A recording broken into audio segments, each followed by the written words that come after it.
शहर के सबसे बड़े बिजनेसमैन के बेटे की शादी थी।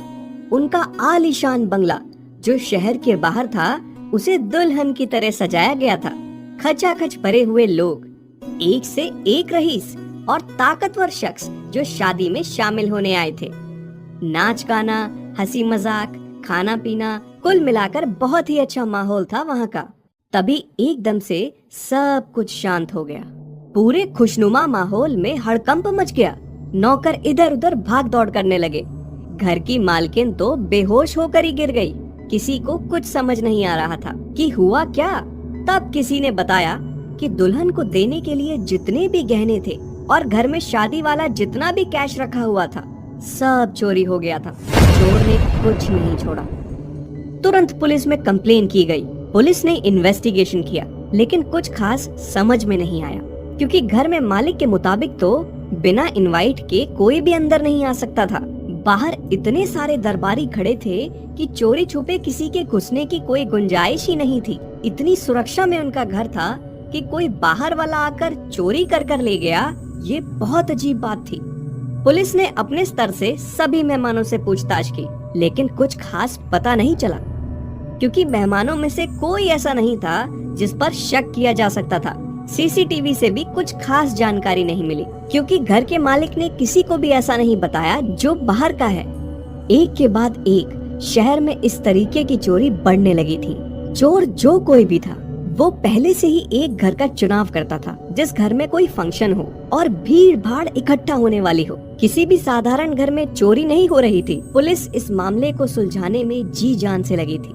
तभी कुछ ऐसा हुआ जिसकी कोई उम्मीद भी नहीं कर सकता था। पुलिस कमिश्नर की शादी की 50वीं सालगिरह में उनके घर पर ही चोरी हो गई। उनकी पत्नी को मिले तमाम उपहार, गहनों के साथ साथ सब कुछ चोर उड़ा के ले गया।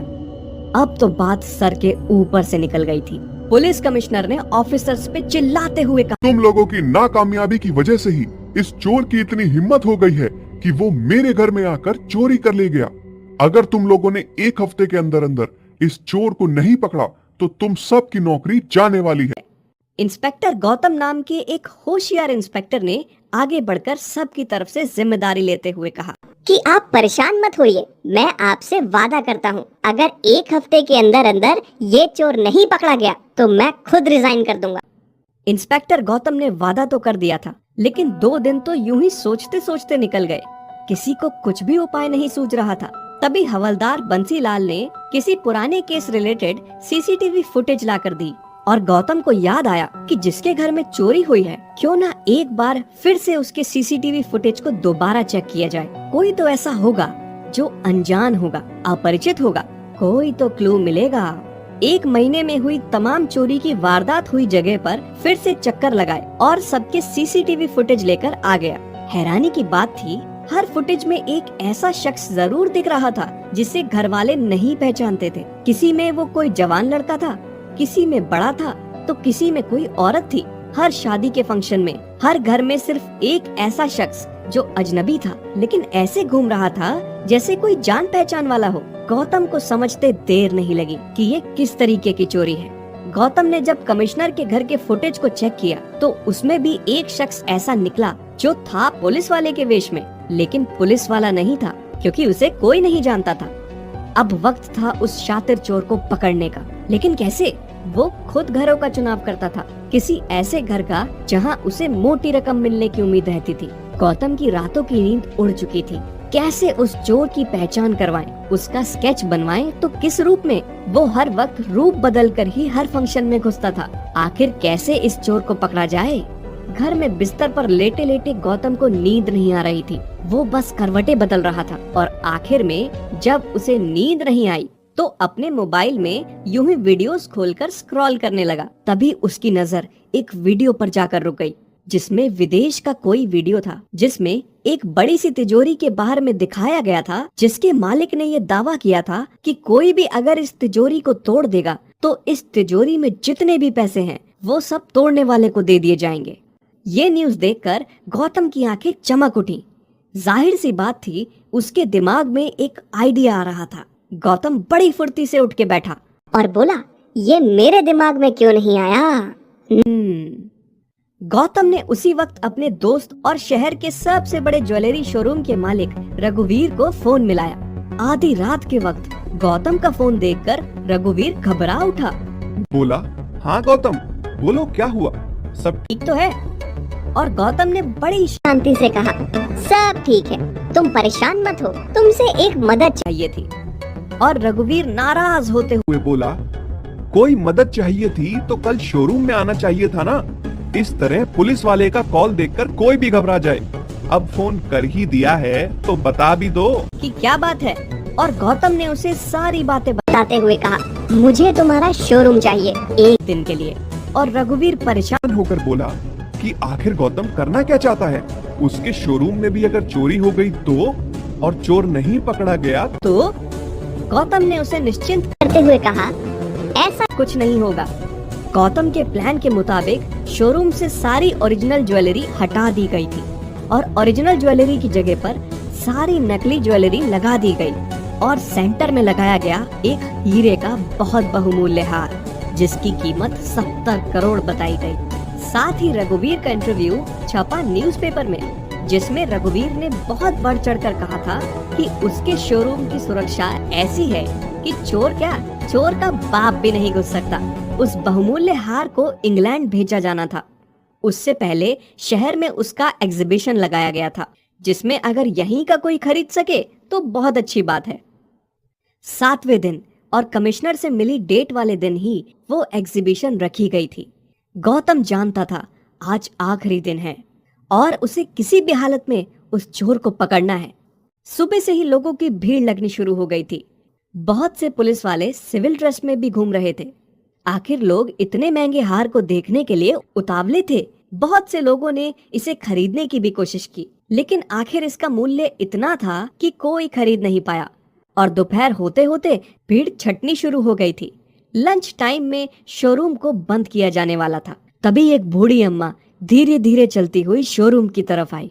सिक्योरिटी वालों ने अम्मा को रोकते हुए कहा, माता जी, आप मंदिर की तरफ जाइए, आपको शोरूम आने की क्या जरूरत? सिक्योरिटी वाले ने माताजी का मजाक उड़ाया। माताजी ने मुस्कुराते हुए कहा कि जिसको भगवान जहाँ भी नजर आता है उसको वहीं कहना चाहिए बेटा। और माताजी आगे बढ़ गईं। गौतम को माताजी और उनकी बातें बहुत अजीब लग रही थी। माताजी का पहनावा भी ऐसा नहीं था कि वो किसी रईस खानदान से लगती हो, लेकिन उसने इतना ध्यान नहीं दिया। लेकिन उसने पीछे से आवाज लगाते हुए इतना जरूर कहा कि माताजी जल्दी बाहर आ जाइए, क्योंकि शोरूम बंद होने वाला है। उसके बाद शोरूम 3 बजे के बाद खुलने वाला है और शाम के 7 बजे तक। और माताजी ने पीछे मुस्कुराते हुए गौतम को देखा और वो आगे चलने लगी। काफी वक्त बीत गया था, लेकिन वो माताजी अब भी लौटी नहीं थी। गौतम को कुछ शक होने लगा और उसने अंदर जाकर देखने का फैसला किया। गौतम जैसे ही अंदर गया, उसके होश उड़ गए। आसपास जितने भी गार्ड खड़े थे सब बेहोश थे और वो हीरो का हार गायब था। वहाँ एक नोट रखा हुआ था जिसमें बस एक स्माइली बनी हुई थी और एक बुजुर्ग की लाठी बनी हुई थी। गौतम को समझते देर नहीं लगी कि वो जो भी आई थी वो कौन थी। गौतम जरा भी परेशान नहीं था, बल्कि उसके होठों पर मुस्कुराहट भी थी। गौतम बड़ी शांति से शोरूम के बाहर निकला और अपने बाकी पुलिस वालों की तरफ देखता हुआ बोला, आखिर चिड़िया जाल में फंस ही गई। उसके बाद उसने फोन किया और किसी को बोला कि जीपीएस ट्रैक करो। और जैसे जैसे उसे लोकेशन बताया जा रहा था वैसे वैसे आगे बढ़ने लगा। लोकेशन के वो बहुत करीब पहुंच चुका था, लेकिन गौतम ने कुछ दूरी पर ही जीप रोक दी और पैदल ही लोकेशन की तरफ बढ़ने लगा। झुग्गी झोपड़ी से भरे हुए उस इलाके में होते हुए गौतम काफी दूर तक आ गया था और अब वहाँ सिर्फ और सिर्फ मैदानी हिस्से थे और उसमें मोटे मोटे पाइप रखे हुए थे। गौतम चारों तरफ देखते हुए बोला, यहाँ तो कुछ भी नहीं है। तभी उसके हवलदार ने एक पाइप के पीछे की तरफ दिखाते हुए धीरे से कहा, उस तरफ कोई है। और गौतम ने सबको वही रुकने के लिए कहा और दबे पांव उस तरफ बढ़ने लगा। गौतम कुछ आगे बढ़ा ही था कि उसके पैरों के नीचे एक साड़ी आकर फंस गई, वही साड़ी जो वो बूढ़ी औरत पहनी हुई थी। गौतम धीरे धीरे आगे बढ़ने लगा। पाइप के पीछे छुपा हुआ वो चोर हीरे के उस हार को बार बार चूम रहा था और बोल रहा था, अपने आप को बहुत होशियार समझते थे, उनके नाक के नीचे से ये हार उड़ा के लाया हूँ।